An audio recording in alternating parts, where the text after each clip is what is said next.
आज की इस क्लास में जानेंगे अंश प्रमाण पत्र और अंश अधिपत्र में अंतर, difference between share certificate and share warrant. अब देखो, शेयर सर्टिफिकेट और शेयर वारंट में क्या अंतर होता है। तो निर्गमन की बात करते हैं। अंश प्रमाण पत्र पूर्ण दत्त तथा आंशिक दत्त दोनों ही प्रकार के अंशों के लिए जारी किया जाता है। ठीक है, मतलब जो शेयर सर्टिफिकेट होता है वह जो है फुल्ली पेड अप शेयर और पार्टली पेड अप शेयर दोनों ही प्रकार के अंशों के लिए इशू किए जाते हैं। और अंश अधिपत्र जो है केवल पूर्ण दत्त अंश के बदले ही जारी किए जाते हैं। और शेयर वारंट जो है केवल फुल्ली पेड अप शेयर के बदले इशू किए जाते हैं।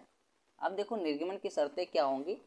तो अंश प्रमाण पत्र प्रत्येक अंश पूंजी वाली कंपनी द्वारा जारी किए जाते हैं।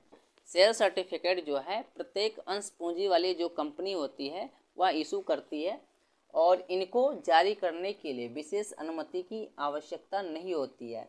और शेयर सर्टिफिकेट इशू करने के लिए इसे किसी विशेष परमिशन की आवश्यकता नहीं होती है। अंश अधिपत्र केवल अंश पूंजी वाली सार्वजनिक कंपनी द्वारा ही उनके अंतर नियमों के अधीन व केंद्रीय सरकार की विशेष अनुमति से जारी किए जाते हैं।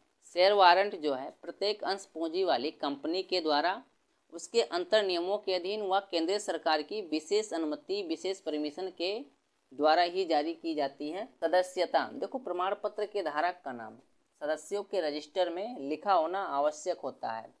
मतलब शेयर सर्टिफिकेट में जो धारक होता है उसका नाम सदस्यों के रजिस्टर में लिखा होना आवश्यक होता है। अतः इसका धारक सदैव कंपनी का सदस्य होता है और इसका जो धारक होता है वह कंपनी का हमेशा सदस्य होता है, मेंबर होता है।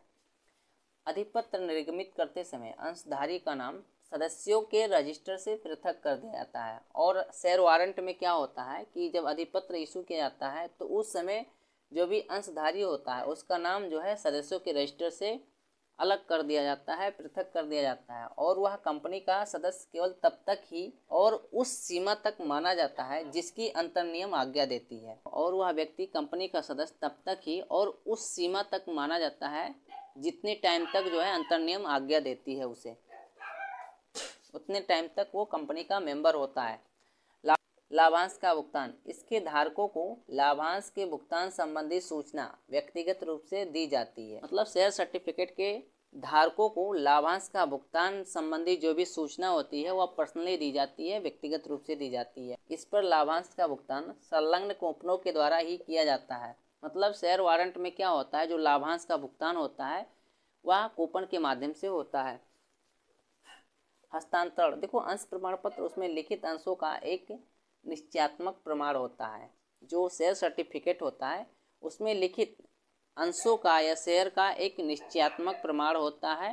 ठीक है, और यह विनिमय साध्य प्रपत्र होता है। और जो शेयर वारंट होता है वो क्या होता है, केवल विनिमय साध्य प्रपत्र होता है। अतः केवल सुपुर्दगी से ही इसका हस्तांतरण हो जाता है और जब इसका सुपुर्दगी होता है तब यह शेयर वारंट ट्रांसफर हो जाता है। अगला एक पॉइंट बचता है लाभांश कूपन। देखो शेयर सर्टिफिकेट के साथ लाभांश कूपन नहीं लगा होता है और शेयर वारंट के साथ जो है लाभांश कूपन लगा होता है। ये हो जाएंगे अंश प्रमाण पत्र और अंश अधिपत्र में अंतर।